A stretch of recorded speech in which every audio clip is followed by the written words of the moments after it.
Hi, everybody. This is Silvio Canto in Dallas, Texas on Friday, July the 20th, and welcome to our video commentary.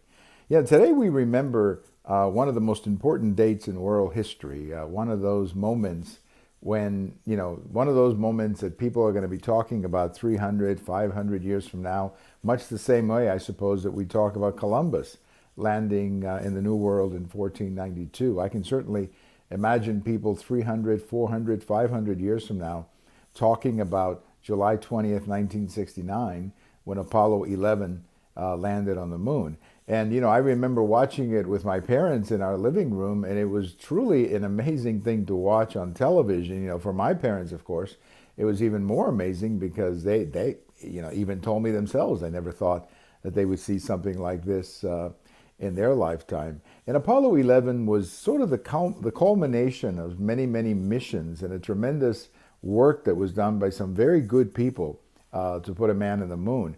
It kind of began in the 1960s with the different missions, like the Gemini missions, and the Geminis were two men in each capsule, and they began in the late 60s. And then the decision was made to go to the Apollo program, which was three men in each ship, and that was really the program that would take us to the moon. Now, it didn't get off to a good start. Apollo didn't get off to a good start. Apollo 1 actually exploded and killed three or four of the men who were practicing their missions. So there was a setback, but eventually they put the program in place.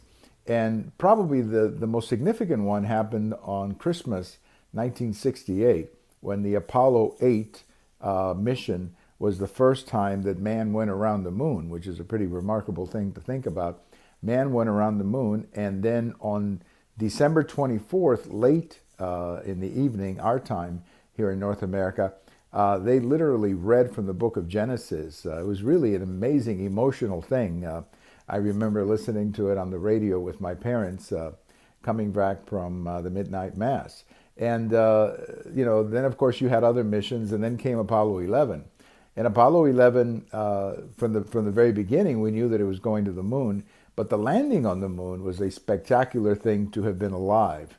It started in the afternoon, I guess about 5 o'clock. Apollo 11 actually landed on the moon, and I remember watching it on television. I was watching Walter Cronkite, I remember, describing the events.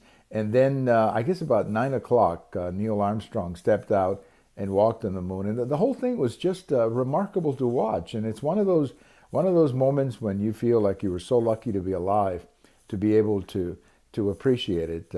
Apollo 11 on this day, 49? Is that 49 years ago? That's hard to believe in itself. 49 years ago that Apollo 11 happened. So when I think of my life, all the many, many things that I've seen in my life, I think that 200, 300 years from now, Apollo 11, or the landing on the moon, is probably going to be the most significant thing that happened in our lifetime, and certainly one of the two or three most significant things that happened in the 20th century, and perhaps even in the history of the world. So if you have a chance to watch some of those reruns, or you have a chance to watch that movie, The Right Stuff, about the men who eventually went to the moon, it was just a great program. And the one thing that I missed the most out of the Apollo program, or the moon landings and all of that, what I miss the most is the excitement that we would all have, when the capsule was taking off, and then when it would return, and the landing on the moon. It was just one of those things that kept you amazed, in front of the TV, realizing you were watching something that would have been unbelievable 30, 40 years, 50 years before. As I say, going to the moon and landing on the moon was the stuff of science fiction. Nobody thought it would ever happen, but it did. It did on this day, July the 20th, 1969. Well, we have all of these video commentaries on my YouTube page. We also have them on Twitter, and we have them on my blog. And if your birthday is July the 20th, have a nice birthday. Bye-bye.